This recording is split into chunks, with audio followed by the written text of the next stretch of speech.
Hello there and welcome to this edition of Facts and Realities of Education.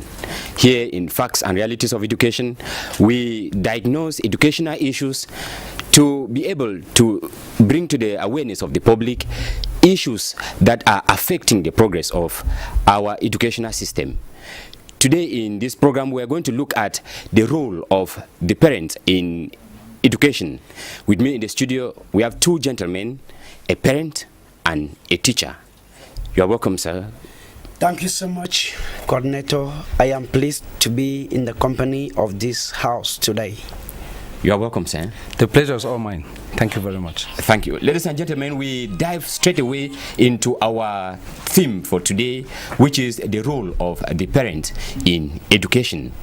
For us to begin education, we need to get our terms clear. What is this education we are talking about? What is education? We begin with the teacher. Okay, thank you very much once more for the opportunity given me. From the normal perspective, you see that education is being classified into two branches. We have what we call the formal education and the informal. Yes. I begin from informal. Informal education, it begins from your environment, where you live in the society, which means in our everyday life, we learn. Then coming back now to formal education, it's what the teacher gives to you in school. Yeah. So with that, I think it's a bit clear. Informal education, where we are, wherever we are, is we are learning. We are learning. And formal education is a classroom kind of. It's a classroom kind of environment. Okay. Thank you. Yes, we come back to this parent. Yes. Type of education we are talking about here. Education from your point of view. Yeah. Education from my viewpoint is just like the teacher said, is in two phases. We have the formal and the informal. The formal is what we send our children to institutions to study, which we believe has a curriculum, and that curriculum is followed by the trained administrator, whom we call the teacher. And the informal is what we learn when we are not in school. Out of the classroom setting. Out of the classroom setting, thank you. Yes. Better to say. And therefore, even where we are studying. This is part of informal education. Okay, thank you. We get straight to our point, and we want to look at the role, your role, you parents. What is your role to the education of your children? What do you understand as your role? That's your duty. What you need to do for the follow-up of the education of your child. Okay. I want to be very, very categorical here to come up with the fact that as a parent, it is an inherent right of your children to expect you to educate them formally. Yes. And basing on that notion, it is as well my duty as a parent to make sure that my children are educated both informally and formally to the benefit of the society. Exactly. With that in mind, the parent has, as I do, the role to provide the basic amenities needed by either a pupil or a student to be able to attain formal education.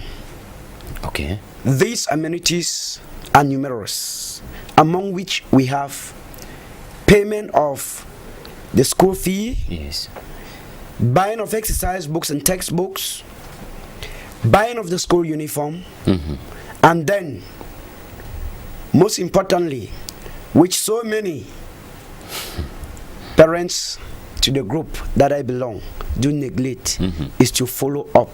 Okay. And see that what is taught to the student is actually understood. Follow up. We come back to the teacher. Mr. Cho, what do you expect from the parent as you teach their child or their children in school? What do you expect from them? Okay, thank you very much. Besides the payment of school fees, What do you expect from them? What's Okay. their contribution? Thank you very much, sir.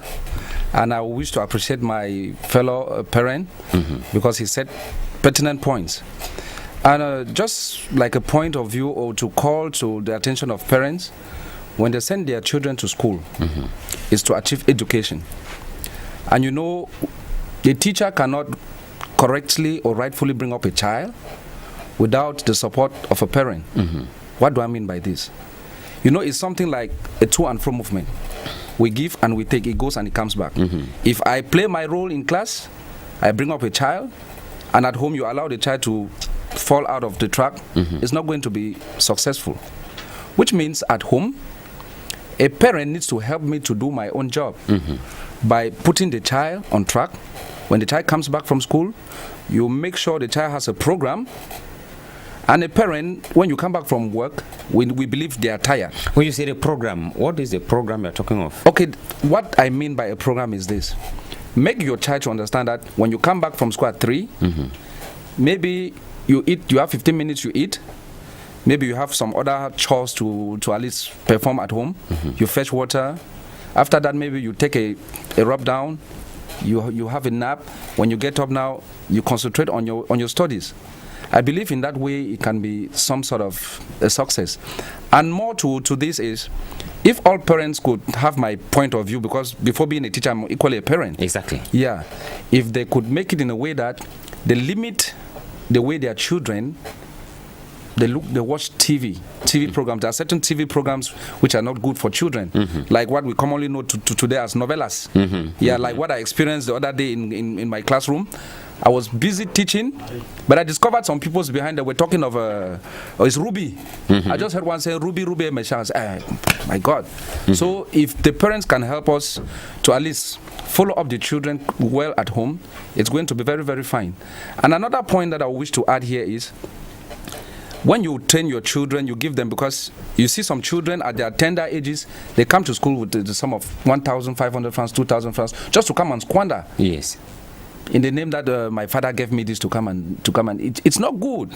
It's not good. When we begin to train children in that manner, we are not building up the society. Okay, we'll come back to you, sir. Let's take this parent. He talked of the parent following up the child, training the child. Is it a reality, given the fact that, let's look at our environment first. We are talking about Douala here, and you come back from work 8 o'clock. Do you have the time to really follow up your child, like he is saying? Because I feel this kind of lineup that he is giving, take a nap, rest, it's more. It's more formal. Yes, it's that's more why I'm formal. asking. Is it you, a parent? Do you do that? That is actually the viewpoint of a teacher. Yes. And with the hustle and bustle, Exactly. in this economic capital of the nation, most parents, Most of you parents. Yes, to the group that I belong, Yes. are rather occupied with their various jobs, so much such that they give little or no time to the follow-up of their children. It is rather regrettable, I must say it. So is it like you people you are avoiding you are running away from your responsibility and shifting it to teachers? It is not running away from responsibility. Okay. I am not defending the parent here. Okay. I, like a parent, like the teacher in quotes, on my own part and on a personal note, I usually come home at times very late, and when I come home when the children are already sleeping, I do prefer to go personally into their books. Okay. Because when after 2-3 weeks of school resumptions, I always ask them to present to me their class timetables. When I have it, I will not face any problem. When I get home now, I try to get the various, when I get the timetable, I go through and know they had mathematics, English language, citizenship, and what have we on that day. Then I go to the books. Were they taught? I look at the dates. Were they given homeworks? I check. Have they done it? If not, you get up at that time and do the it. homework. Now, apart from that, there is one important role that I know because I have lived it, and that role is who is my son or daughter's friend at home or in school. It's very, very pertinent for us, the parents, because in most cases, we have had situations where a student, a child, comes back from school. Our teacher created a study group and we had to work in the same quarter. But behold, what you follow up and get the children do in such groups. It is either the teacher created or they themselves grouped themselves, and then when I'm presenting it to the teacher, the primary objective of most, about 80% of these groups, is not to study. They want to go wayward, watch novellas, talk about Ruby, and... Okay, we'll come back to you. So do you really experience the fact that parents do this kind of follow-up in your class? Okay. From the students? Yeah, Yes. candidly speaking, I would say parents follow up, but not all the parents. Okay. Yeah, I would say a majority of parents don't follow up, because in a classroom situation, you even discover a child who did not do the homework, and when you want to even school at the child, what happened? My mother said no, I should close the book and I go to bed. At times you discover books that the parents themselves have written. They struggled writing inside, and in fact, like doing the assignment for yes, the child? yes, for the child. Yes. They did assignments for children, and even the parents themselves, because I would say that is not education, because you even see a book, a child will boldly tell, my mother did this, my father did it, but you see all what you gave like homework is wrong. Yeah. Because all this is because the parents, they don't create that time for their children. If we create time for our children, remember they are lovely angels and they are the leaders of tomorrow. So we need to come in, we put our hands together, we tie one bundle, and we see that the children succeed in future. Okay, let's touch another pertinent point that touches you, the teachers, and the parents. It could be bizarre, but we have to face it. Yeah. This is facts and realities. Normally, there is a situation of bribery and corruption that is between parents and teachers. We call it in our own context, selling of marks, where a teacher corners the parent corners the teacher, gives you some coins or notes so that you favor the child during marking. Is that a reality? it is a reality. It is a clear fact. And before being a teacher, I'm a legal mind. Yeah, meaning that if I am faced with a teacher who practices such things, I'm going to take you up. No, but I mean, you as a teacher, have you ever had a situation of a parent coming up to you? No, they've come. Yes. They've come. And how do you deal with them? Like about 2 weeks ago, a parent came. Bonjour, Mr. Awa, bonjour. Voici notre fils. I said, ça va. You are welcome. It was a francophone parent, but Yes. yeah, but the child was in an anglophone section. After the parent, he just gave me the hand like this. I received. It was 5,000 francs. I said, okay, merci. He said, put à bien. When I turned and I was going back to my classroom, he called me again. He said, monsieur, please come. When I went to him, he said, monsieur, pardon, il faut tout faire pour que l'enfant passe. Il faut tout faire. Yes. So I asked the parent that about, je dois tout faire comment? I'm going to do my job like the teacher. You do your job like the parent. It's not as if you are buying me over with 5,000 francs that I need to give false marks to your child. Yeah. Because being with a clear conscience, I cannot do that. I'm out to build a society and not to destroy it. Yeah. Parents, they provoke teachers, they corrupt teachers, and there are teachers who fall into such traps. I will not deny it. Yeah, I will not deny it. Okay. Let's take this parent and get from him such situations. Are you aware of it? I am aware of it. Have you practiced it one way or the other, knowingly or unknowingly? I am a parent. Yes. And just like he said, what I have at the back of my mind is for my children to learn and know. And I believe in the philosophy of what you can do and not what you have on paper. Actually. And when I hear, it's not new to me. It's not the first time that I'm getting it. And I want to be very, very categorical to the teacher. Mr. Cho, I want you to know that it is true that that game is always played. And at times, I'm talking from that's from the perspective of experience, that not only the parents do corrupt the teachers. Okay. We have some teachers who are mongers, financial mongers. Some go as far as trying to find out. I have friends from students. Who is your father? What does he do? And when they get that the father has a good job or he is a well-to-do somebody, they collect the parents' contact number, call and tell you your son is not very good in this subject. If you could give me some extra motivation, I'll make your child pass. I am not denying that. If it is to organize catch-up classes for the students, which I do pay for some, I do not have a problem with that. But if it is to give that extra motivation, such that if my daughter, my son scores a 7 on 20 in an examination, The teacher should like and round at it the end up. of the day he rounds it up, no, that is not what the society should look at. Okay. And that those are not the things that we should accept Okay. as a good parent. Exactly. But there are others. Okay, I just wanted to find out in passing, how do you appreciate your teacher for the work done? I appreciate him first by thanking God for giving us such teachers, especially those who teach with good faith.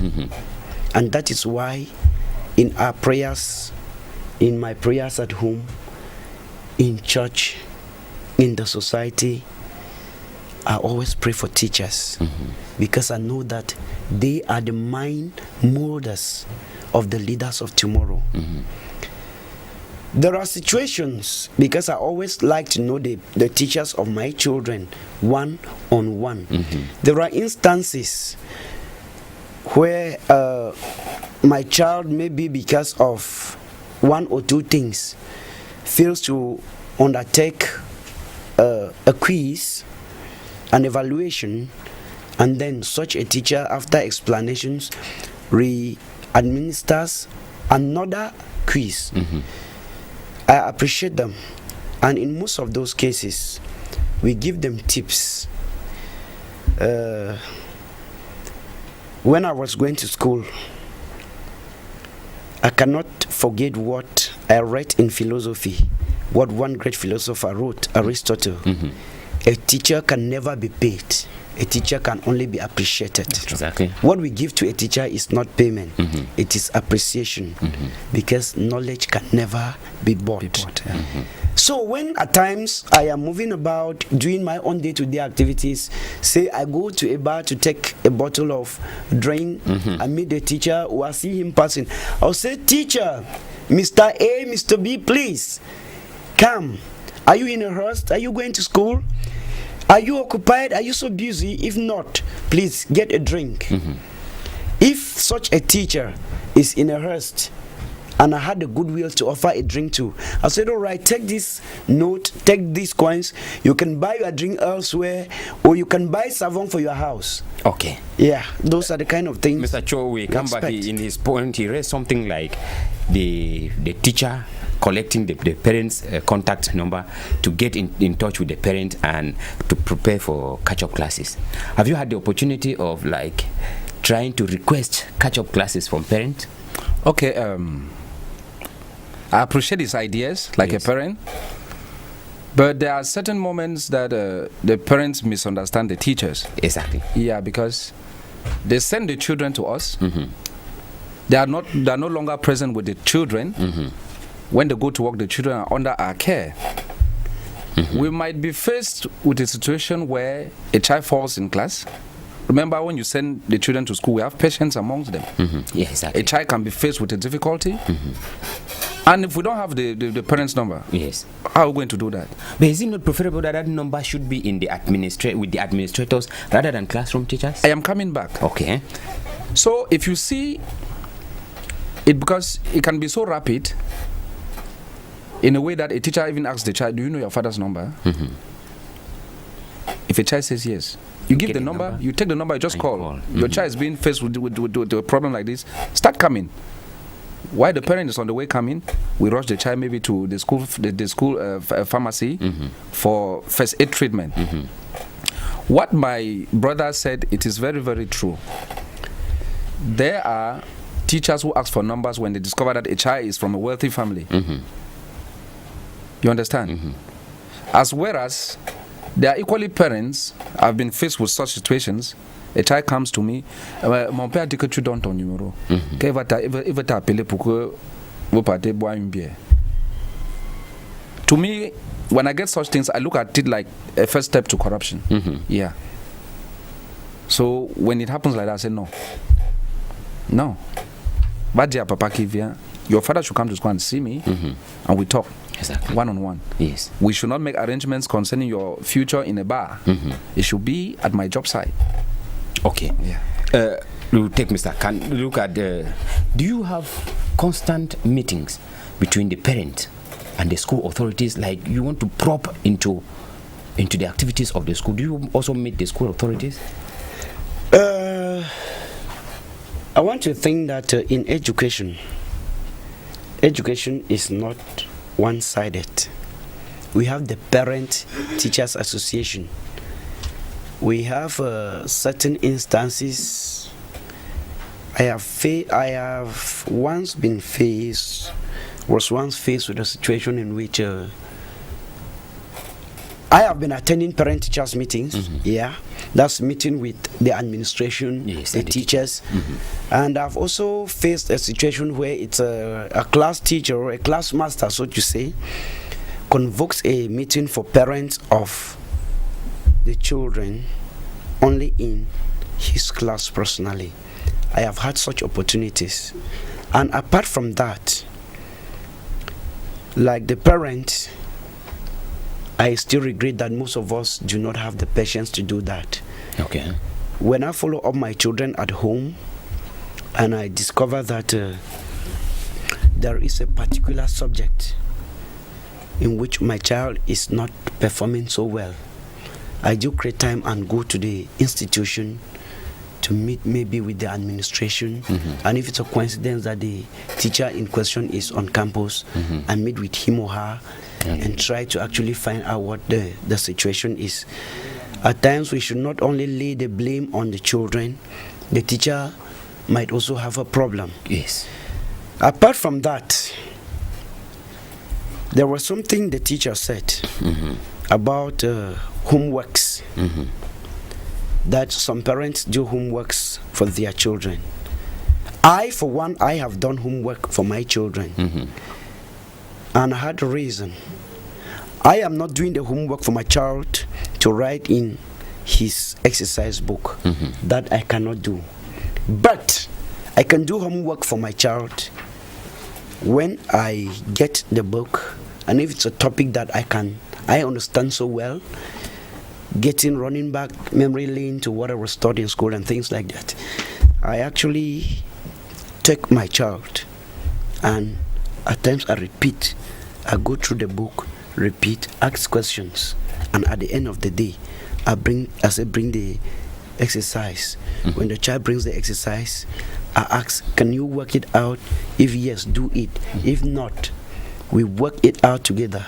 But my prime objective of doing that work with the child is to make the child understand that your teacher asks that A plus B should be AB, and not that I would do it and then maybe tell the child to copy without actually making the child to understand what the exercise demanded. Okay. Yeah, at times I do it. Okay, we'll come back to the teacher. We are running out of time and would want to. You have to talk to these parents who are watching at us. Okay. What would you need to tell them, like their work that they are neglecting, that they are shifting it over to you, the burden that you feel? Okay. Yes, to those parents who are watching. Okay. My dear parents, I salute you all, and I thank you for your hard work and concentration on your children. But I just want to plead that you help us to help you so that we build the children together.